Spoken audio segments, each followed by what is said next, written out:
ونصلي على رسوله الكريم أما بعد. أعوذ بالله من الشيطان الرجيم. بسم الله الرحمن الرحيم.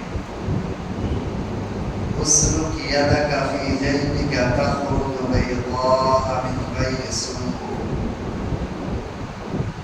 سب تعریفیں اللہ رب العزت کے لیے ہے اور درود و سلام و محمد رسول اللہ صلی اللہ علیہ وسلم پر.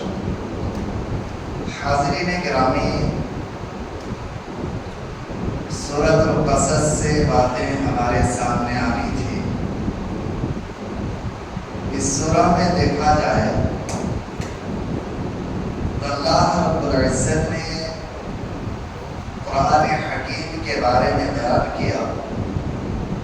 پھر حضرت موسیٰ علیہ السلام کی قوم بنی اسرائیل کے بارے میں بیان کیا. فرعون نے ظالمانہ طور پر بچوں کو قتل شروع کر دیا اور بچیوں کو زندہ چھوڑنا شروع کیا. تو آخر یہ کام یہ کیوں شروع کیا تھا؟ وجہ کیا تھی؟ تو اس ضمن میں مفسرین کرام آیت نمبر 4 کے ضمن میں باتیں لکھتے ہیں کہ ابراہیم علیہ السلام نے یہ پیشن گوئی کی تھی کہ میری اولاد میں بنی اسرائیل میں ایک نبی پیدا ہوگا اور یہ نبی فرعون کے تخت کو پلٹ دے گا. تو یہ باتیں پے در پے چلی آ رہی تھی. تو قبطی قوم کو جب یہ بات معلوم ہوئی تو ان لوگوں نے موسیٰ علیہ السلام کے بارے میں، بنی اسرائیل کے بارے میں فرعون کے سامنے تذکرہ کیا کہ بنی اسرائیل میں یہ بات مشہور ہے کہ ان میں کا ایک بچہ پیدا ہوگا اور تمہاری حکومت کو ختم کر دے گا. دوسری بات مفسرین کرام یہ لکھتے ہیں کہ فرعون کے پاس جو لوگ تھے نجومی وغیرہ، تو نجومیوں نے، کاہنوں نے یہ پیشی گوئی کی کہ ایک بچہ اب پیدا ہونے والا ہے، یہ بچہ پیدا ہوا تو تمہاری حکومت ختم ہو جائے گی. تو فرعون نے یہ اقدام کیا. یہ بنی اسرائیل کے لیے بہت بڑی آزمائش تھی. کئی جگہ پر اللہ تعالیٰ نے اس چیز کو واضح کیا کہ ان ھذا لھو البلاء المبین. یہ کھلی ہوئی بڑی آزمائش تھی بنی اسرائیل کے.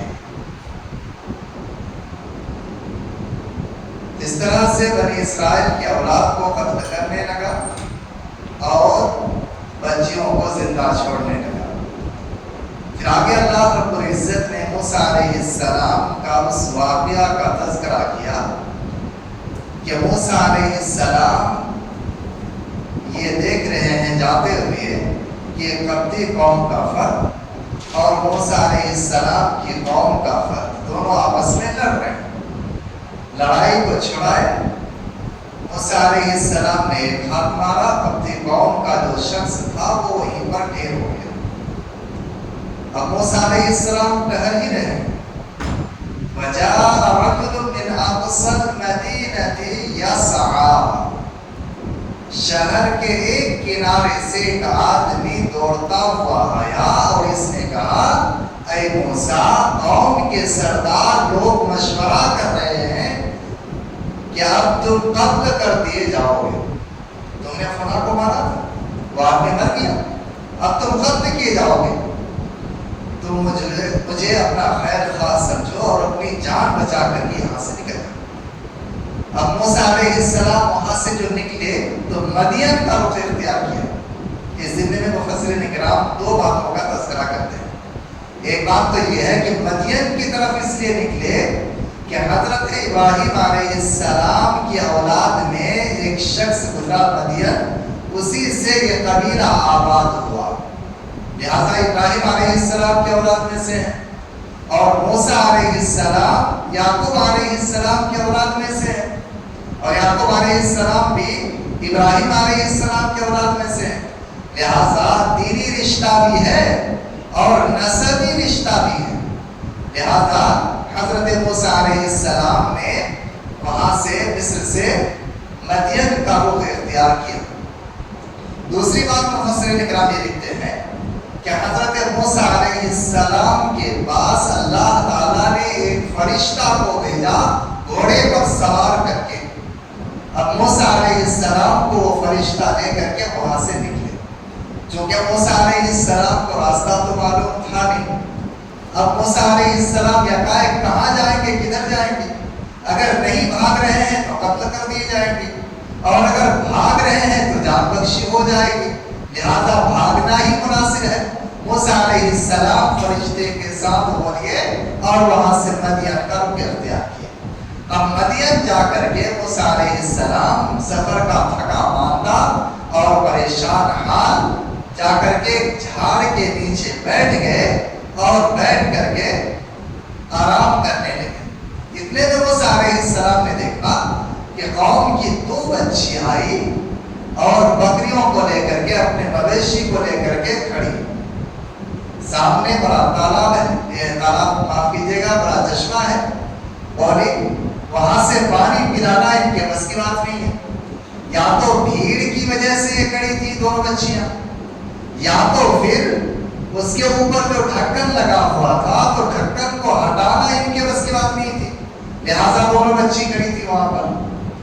تو موسیٰ علیہ السلام نے دیکھا تو کنواں کے اوپر جو ڈھکن تھا 8-10 آدمی مل کر کے ہٹاتے ہیں، وہ اکیلے ہٹا دی موسیٰ علیہ السلام۔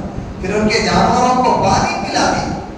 اب پانی پلانے کے بعد یہ ذرا تعبیر سے پہنچتی تھی، اس دن پہلے ہی پہنچ گئی۔ اب ان کے والد بوڑھے تھے، مفسرین اکرام نے لکھا کہ حضرت شعیب علیہ السلام تھے، لیکن قرآن کا الفاظ کیا ہے کہ یہ بوڑھے تھے۔ تو بوڑھا شخص، معمر شخص، اس نے اپنے بچیوں سے پوچھا کہ بتاؤ معاملہ کیا ہے، ہمیشہ تو تاخیر سے آتی ہے، آج اتنا پہلے کیسے آ گئی؟ تو اس نے پورا واقعہ سنایا۔ تو پھر حضرت شعیب علیہ السلام نے کہا کہ جاؤ اس نوجوان کو بلا کر کے لاؤ۔ تو ان 2 بچیوں میں سے ایک بچی شرماتی ہوئی گئی اور جا کر کے اس نے دیکھا کہ موسیٰ علیہ السلام یہاں ان کے بکریوں کو پانی پلانے کے بعد جھاڑ کے نیچے بیٹھے بیٹھے دعا کر رہے ہیں اور اللہ رب العزت سے عاجزی و انکساری کر رہے ہیں۔ اللہ تعالیٰ سے عاجزی و انکساری کیا تھی کہ اللہ خیر کو تم، اے اللہ خیر کو تم ہمیں دے دے، میں خیر کا طلبگار ہوں، میں خیر کا فقیر ہوں۔ مفسرین اکرام نے لکھا ہے کہ خیر سے مراد یہاں پر کھانا ہے، جو کہ حضرت موسیٰ علیہ السلام کو وہاں پر سب سے پہلی ضرورت جس چیز کی تھی وہ کھانے کی تھی۔ یہ اچانک بھاگے تھے مدین سے اور لمبا سفر طے کر کے گئے تھے، وہ بھی پیادہ پیدل چل کر کے گئے تھے۔ بھوک سے پیاس سے یہ نیٹھال ہو گئے تھے، پریشان ہو گئے تھے، تو انہوں نے اللہ تعالیٰ سے دعا کی اور اللہ تعالیٰ نے اس ناحیت سے ان کو صلہ عنایت فرمایا۔ جا کر کے کہنے لگی آپ نے جو ہمارے مویشیوں کو پانی پلایا ہے تو میرے بزرگ والد محترم آپ کو اس کا بدلہ دینا چاہتے ہیں، اس لیے آپ کو انہوں نے بلایا ہے، آپ میرے ساتھ چلیں، میرے گھر چلیں۔ اب موسیٰ علیہ السلام ان کے ساتھ ان کے گھر گئے اور جا کر کے بات چیت ہوئی۔ تو پھر حضرت شعیب علیہ السلام نے تسلی دی اور کہا کہ آپ گھبرائیے مت، اللہ رب العزت نے ظالم قوم سے آپ کو نجات عنایت فرمایا ہے، آپ میرے یہاں رہیں، مجھے بچی کی شادی بھی کرنی ہے، لہذا 2 بچیوں میں سے جو بچی تمہیں پسند ہو تم اس سے نکاح کر سکتے ہو۔ ہاں، اس کا مہر جو ہے تمہیں جو ادا کرنی ہے وہ کیا ہے، 8 سال بکریاں چرانی، اس سے بڑھ کر کے 2 سال اور اگر چلا لیے تو یہ تمہاری مرضی۔ موسیٰ علیہ السلام شرط کو مان گئے اور بکریاں چرانے لگے۔ حضرت شعیب علیہ السلام کی بیٹی سے نکاح بھی ہو گیا، شادی کا مسئلہ حل ہو گیا، گھر کا مسئلہ حل ہو گیا، کھانے پینے کا مسئلہ حل ہو گیا اور نوکری کا بھی مسئلہ حل ہو گیا۔ ہر ناحیت سے اللہ تعالیٰ نے اس کا مسئلہ کو حل کر دیا۔ جبکہ موسیٰ علیہ السلام گھر سے جو نکلے تھے مصر مصر سے جو بھاگے تھے تو اس وقت موسیٰ علیہ السلام کے پاس کچھ بھی نہیں تھا، بس پہننے کے کپڑے، اس کے علاوہ کچھ نہیں۔ وہ جو کپڑا پہنے ہوئے بس وہی جان بچا کرنے بھاگ نکلے، تو سارا مسئلہ حل ہو گیا۔ تو اسی طریقے سے دیکھیے کہ جو لوگ اللہ تعالیٰ سے لو لگاتے ہیں، اللہ تعالیٰ سے مسئلہ کا حل دریافت کرتے ہیں، پوچھتے ہیں، اللہ تعالیٰ ان کو مشکل سے مشکل اوقات میں بھی سہل سے سہل چیز عنایت کرتا ہے۔ ہر پریشانیوں کو اللہ تعالیٰ ان سے دور کر دیتا ہے۔ وہی حالت حضرت موسیٰ علیہ السلام کی ہوئی۔ اس کے بعد آگے اللہ رب العزت نے جن چیزوں کا تذکرہ کیا ان میں سے ایک چیز کیا ہے کہ نبی صلی اللہ علیہ وسلم اپنا چچا ابو طالب جو ہر غم دکھ پریشانی میں نبی صلی اللہ علیہ وسلم کا ساتھ دیا، جب یہ انتقال کرنے لگے نبی صلی اللہ علیہ وسلم نے توحید کی دعوت دی۔ چچا محترم، کم سے کم ایک مرتبہ آپ لا الہ الا اللہ پڑھ لیجئے، میں اللہ تعالیٰ کے پاس حجت قائم کر لوں گا۔ یہ لا الہ الا اللہ جنت میں داخل ہونے کی کنجی ہے۔ لا الہ الا اللہ پڑھے بغیر محمد رسول اللہ صلی اللہ علیہ وسلم کی رسالت کا اقرار کیے بغیر کوئی جنت کے اندر داخل ہو نہیں سکتا۔ چچا محترم، ایک مرتبہ آپ لا الہ الا اللہ پڑھ لیجیے، میں اللہ کے پاس حجت قائم کروں گا۔ ابو جہل، عتبہ، شیبہ، بڑے بڑے جو ہے کفار کے سردار ان کے پاس بیٹھے ہوئے تھے۔ یہ لوگ کہنے لگے، اے ابو طالب، کیا مرتے وقت آباء و اجداد کے دین کو چھوڑ کر کے محمد کے دین پر بنے گا؟ اب ابو طالب نے کہہ دیا کہ میں اپنے آباء و اجداد کے دین پر مرتا ہوں۔ نبی صلی اللہ علیہ وسلم بہت زیادہ غمگین ہوئے۔ اللہ رب العزت نے آیت کو نازل کیا، آیت نمبر 56 سورہ قصص، انک لا تہدی من احببت ولکن اللہ یہدی من یشاء۔ اے نبی، آپ جس کو ہدایت دینا چاہیں آپ ہدایت نہیں دے سکتے، اللہ تعالیٰ جس کو چاہے گا ہدایت دے گا۔ نبی کے ساتھ رہ رہے ہیں، نبی کی کفالت کر رہے ہیں، نبی صلی اللہ علیہ وسلم کی رفاقت ہے، سوتے جاگتے اٹھتے بیٹھتے صبح شام نبی کا دیدار کر رہے ہیں، باوجود اس کے ان کو ہدایت نہیں ملی۔ کیوں؟ اللہ تعالیٰ نے ہدایت دیا ہی نہیں۔ لہذا اس آیت سے ایک اہم مسئلہ جو معلوم ہوتا ہے وہ یہ ہے کہ آدمی کسی کو حق کی طرف کھینچنے کے لیے لاکھ کوششیں کر لے، اللہ نہیں چاہے گا تو ہدایت کی طرف نہیں لا سکتا ہے، ہدایت کی طرف نہیں لا سکتا ہے کسی کو۔ اللہ تعالیٰ چاہے گا تو ہدایت کی طرف آ جائے گا۔ اس میں کسی انسان کا کمال نہیں ہوتا ہے۔ اللہ تعالیٰ کسی کے ذریعے سے کسی کو چاہتا ہے ہدایت دیتا ہے، کسی کو چاہتا ہے ہدایت نہیں دیتا ہے۔ انبیاء کرام کی زندگی کے بارے میں اگر آپ قرآن حدیث کو ٹٹولیں تو آپ کو بات معلوم ہوگی، بعض انبیاء کرام ایسے بھی گزرے ہیں جن کو ماننے والا ایک بھی شخص نہیں، پوری زندگی توحید کی دعوت دے رہے ہیں، ماننے والا ایک بھی آدمی نہیں ہے۔ حضرت نوح علیہ السلام کو لے لیجیے، کتنے سال تک توحید کی دعوت دے رہے ہیں؟ 950 سال تک۔ اسلام قبول کرنے والے کتنے ہیں؟ کل 80-85 لوگ ہیں، بس 80-85 لوگ۔ دعوت دین کتنے دن سے پیش کر رہے ہیں؟ 950 سال تک۔ تو کسی کو ہدایت پر لانا، نمازوں کی طرف لانا، مساجد کو آباد کرنے کے لیے لانا، یہ کسی انسان کے کمال کی بات نہیں، بلکہ اللہ رب العزت کی توفیق اور مہربانی ہوتی ہے۔ البتہ آپ کی ذمہ داری یہ ہوتی ہے کہ آپ کوشش ضرور کریں لوگوں کو بلانے کے لیے کہ آپ ہدایت کی طرف آؤ، قرآن حدیث کی طرف آؤ، یہ کوشش آپ کی ضرور ہونی چاہیے۔ آگے اللہ رب العزت نے قارون کا واقعہ کو بیان کیا ہے۔ قارون جو کہ بنی اسرائیل میں سے تھا اور یہ بنی اسرائیل پر ظلم زیادتی بھی کرتا تھا۔ یہ فرعون کی طرف سے بنی اسرائیل پر معمول تھا کہ کون کون سا کام کر رہا ہے، کون کون سا کام نہیں کر رہا، لہذا یہ ظلم زیادتی مچا رکھا تھا۔ اللہ تعالیٰ نے بے شمار دولت دے رکھی تھی، لوگوں کی ایک جماعت جن کی کنجیوں کو اٹھا نہیں سکتی تھی، یہ ان کا عالم تھا، یہ ان کی دولت تھی. نوکر جا کر گھر بار ساری چیزیں. جب قارون سے کہا گیا کہ بھئی تم اللہ رب العزت کا حق ادا کرو، قرابت داروں کا حق ادا کرو، فقیر مسکین کا حق ادا کرو، زکات نکالو، نہیں، میں اپنی عقل کی بنیاد پر، سمجھ بوجھ کی بنیاد پر دولت دیا گیا ہوں، لہذا میری دولت پر کسی کا کوئی حق نہیں. ایک دن یہ جو ہے جام و حشمت کے ساتھ چادر اوڑے ہوئے، چادر کو گھسیٹتے ہوئے، بالوں میں کنگھی کیے ہوئے نکلا. دیکھنے والوں نے، دنیا چاہنے والوں نے دیکھا اور کہا اے کاش اللہ تعالیٰ ہمیں بھی اس طرح سے دولت دیتا تو ہم بھی شان بان کی زندگی بتاتے. لیکن اللہ تعالیٰ کو منظور یہ نہ تھا.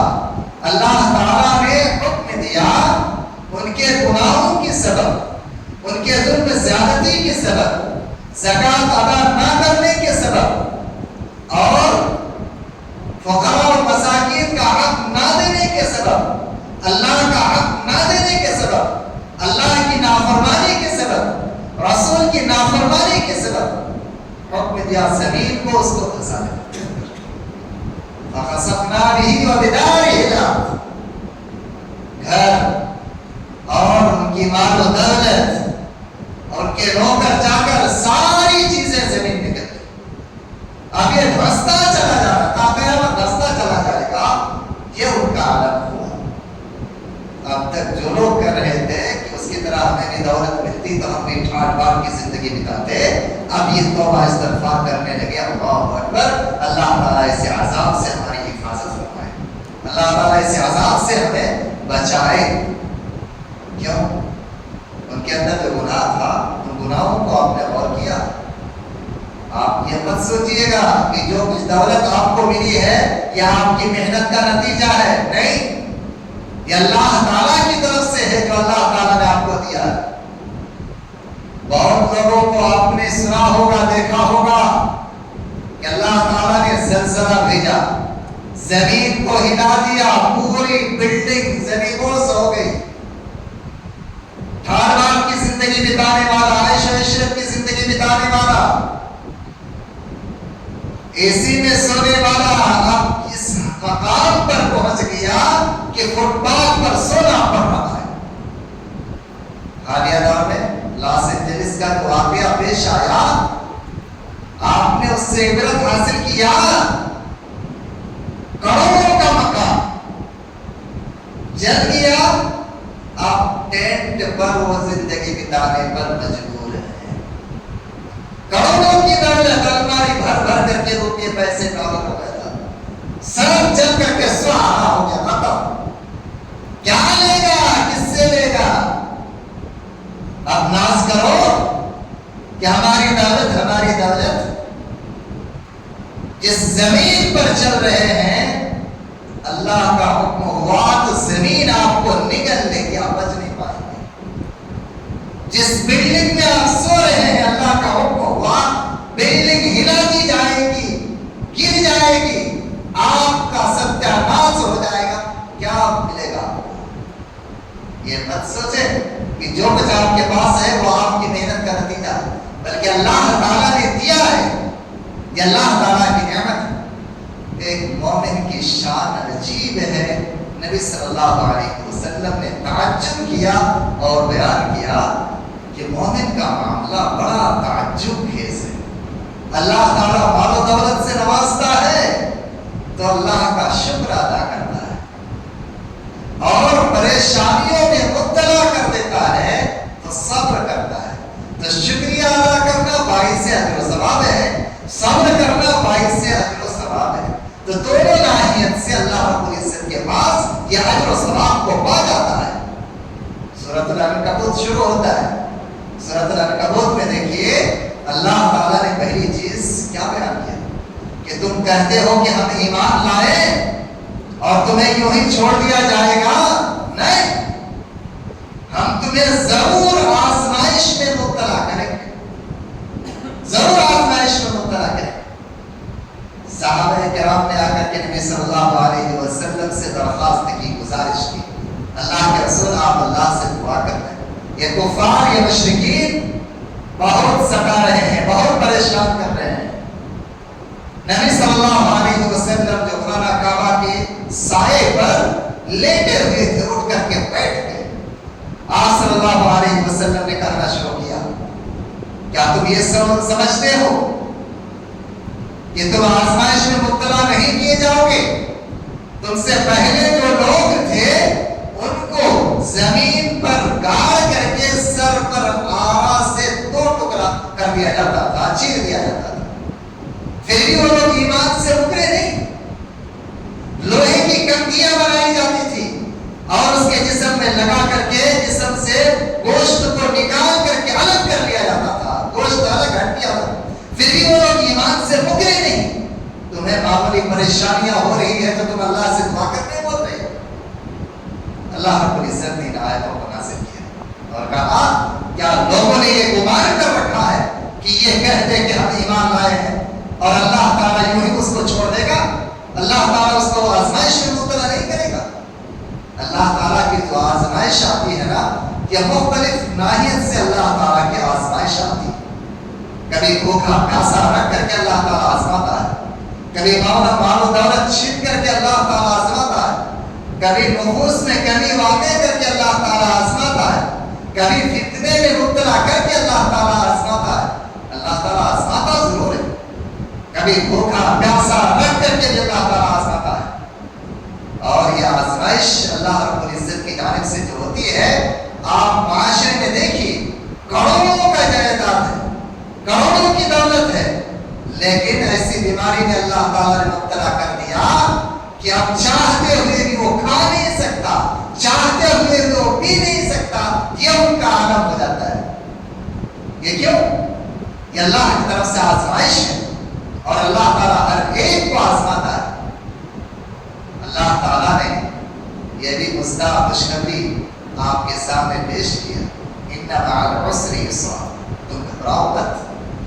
اگر تنگ دستی ہے، پریشانی ہے، کلفتیں ہیں، تکلیفیں ہیں، تو کل ہو کر کے آسانیاں بھی آئیں گی اور اللہ تعالیٰ آسانیاں بھی دے کر کے آئے گا، اللہ تعالیٰ آسانیاں بھی پیدا فرمائے گا۔ اس طرح سے مزید اللہ رب العزت نے چیزوں کا تذکرہ کیا اور اس کے بعد اس چیز کو بیان کیا کہ اللہ کے علاوہ جو لوگ دوسروں کو اپنا ولی دوست سمجھتے ہیں اور اللہ کی عبادت کو چھوڑ کر کے اس دوسروں کی عبادت کرتے ہیں، دونوں کی مثال کیا ہے؟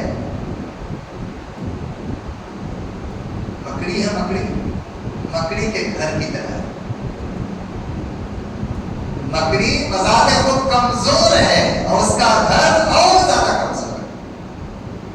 مکڑی کا جالا دیکھے نا، پھوک سے بھی آدمی اڑا دیتا ہے، اسی طریقے سے یہ بہت کمزور ہوتے ہیں، اس کی کوئی وقارت، اس کی کوئی حیثیت نہیں۔ لہذا اپنا ولی، اپنا دوست اللہ کو بناؤ اور ایک اللہ کی عبادت کرو، ایک اللہ کو چھوڑ کر کے کسی اور کی عبادت نہ کرو۔ اللہ کی عبادت میں سب سے بڑی عبادت کیا ہے؟ ذکر۔ ذکر سے مراد قرآن بھی ہے، ذکر سے مراد نماز بھی ہے، ذکر سے مراد اللہ تعالیٰ کی تسبیحات کو بیان کرنا بھی ہے۔ لیکن 12 نمبر 21 سے شروع میں پہلی آیت میں اللہ رب العزت نے جو بیان کیا ہے وہ کیا ہے؟ ذکر اکبر کیا ہے؟ نماز۔ اور نماز کی ایک خاصیت اللہ تعالیٰ نے یہاں پر بیان فرمائی ہے کہ جو آدمی نماز پڑھتا ہے، اللہ اس کے رسول کے بتائے ہوئے طور طریقے کے مطابق، تو یہ نماز تمام فاحش اور منکر چیزوں سے انسان کو روک دیتی ہے۔ یہ نماز کا فائدہ ہے۔ لہذا کوئی شخص اس غرض سے نماز پڑھ رہا ہے تو گویا کہ وہ نماز نہ چھوڑنے اور برائیوں کو چھوڑنے کی میڈیسنز لے رہا ہے، دوائی لے رہا ہے۔ لہذا آپ نماز کو اس ناحیت سے پڑھیے جس ناحیت سے اللہ کے رسول محمد رسول اللہ صلی اللہ علیہ وسلم نے نماز پڑھنے کا طریقہ بتایا ہے۔ انہی باتوں کے ساتھ آج کی تفسیر مکمل ہوتی ہے۔ انشاءاللہ عزیز سورۃ الروم کے تعلق سے باتیں آگے اگلا درس میں ہمارے سامنے ہوں گی۔ اللہ سے دعا ہے پروردگار عالم تو ہمیں ہدایت پر چلنے کی توفیق عنایت فرما، کفر اور شرک سے ہماری حفاظت فرما، اور ہم سب کو امن و عافیت نصیب فرما، آمین۔ سبحانک اللہم و بحمدک، اشہد ان لا الہ الا انت، استغفرک و